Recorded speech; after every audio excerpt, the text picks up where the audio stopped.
Hallo zusammen, mein Name ist Marc Meiser von der Peak Avenue, aka Plato, EQS und Isograph und heute möchte ich kurz vorstellen, wie man einen Erstmusterprüfbericht schnell, einfach und möglichst sicher in unserem Modul EMPB erstellen kann.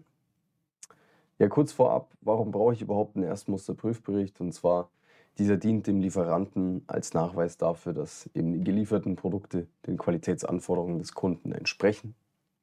Und dieser enthält eben wesentliche Informationen darüber, ob eben die Anforderungen an das Produkt und dessen Qualität wirklich erfüllt sind.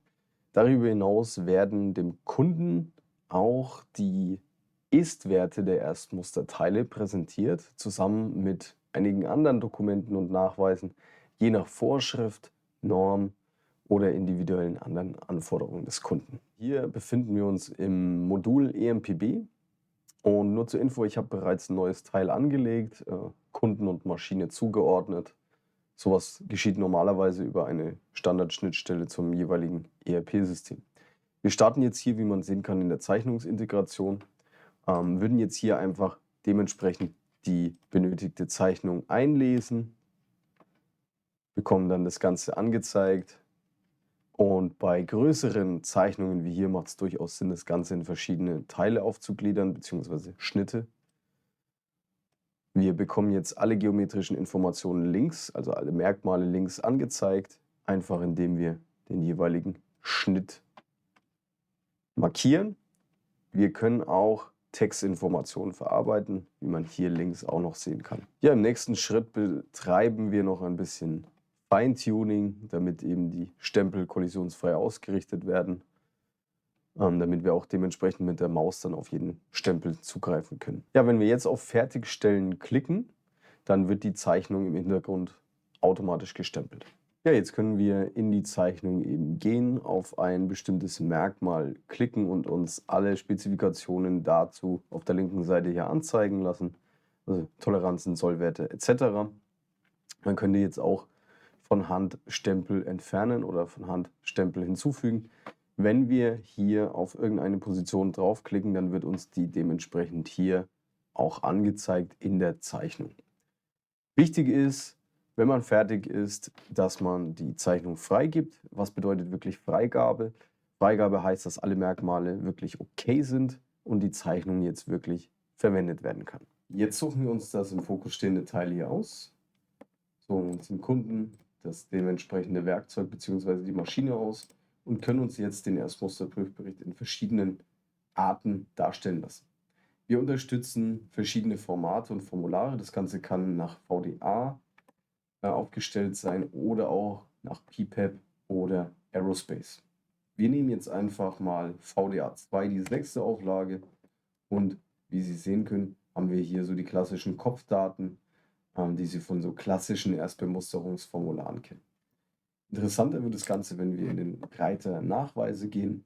Hier können Sie jetzt wirklich alle Dokumente, die mit Ihrem Kunden vereinbart haben, ablegen, sodass sich das Ganze dann sukzessive abhakt und Sie alle Nachweise hier in diesem Ordner hinterlegt haben.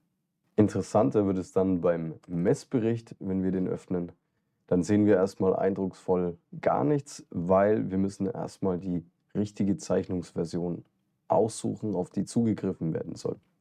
Eine Bemusterung kann ja auf verschiedene Versionsstände einer Zeichnung bezogen werden und deswegen müssen wir eben den richtigen erstmal auswählen. Das Ganze machen wir jetzt hier. Und sobald man eben diesen ausgewählt hat, ist die eigentliche Erstbemusterung fertig. Sie haben alle Informationen, die Sie benötigen. Es gibt keine Missverständnisse, keine Tippfehler. Ich habe da nichts irgendwie von Hand zu Fuß selber eingetippt. Alle zu bemusternden Merkmale in diesem Arbeitsgang mit ihren Spezifikationen sind in der Zeichnung vorhanden. Es spart enorm viel Arbeit, Zeit und logischerweise damit auch Kosten. Jetzt müssen wir noch die Messdaten eingeben. Das Ganze kann auf vielfältige Art und Weise geschehen. Entweder wir geben wirklich das Ganze manuell ein, indem wir auf die Position klicken und dann unsere Messung hier mit eingeben. Oder wir können auch Messdaten aus Messmaschinen mit einlesen. Dabei ist es eigentlich egal, welches Protokollformat dabei verwendet wird. egal ob Standard CUDA, DFQ, CSV, Zeiss, Keyence, Brown. Da werden über 40 verschiedene Messprotokollformate unterstützt.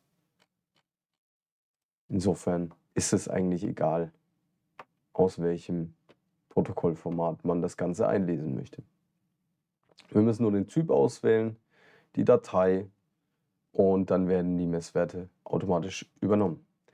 Bei manueller Messung wird mir automatisch, ich gebe jetzt mal was Vogelwildes ein, wird mir automatisch angezeigt, ob die Messung außerhalb der Toleranzen liegt, indem es hier in der Zeichnung rot markiert wird und hier links in den Positionen auch nochmal rot markiert. Sie müssen also nicht suchen, wo war der Fehler, wo befinde ich mich, sondern Sie haben eben alles schön visualisiert dargestellt. Ja, das war es soweit zum Thema Erstmusterprüfbericht. Wenn Sie Fragen haben zu bestimmten Themen, Anregungen oder einfach mal Interesse, das Ganze einfach mal auszutesten, dann können Sie uns gerne kontaktieren. Ich wünsche Ihnen jetzt noch einen schönen Tag.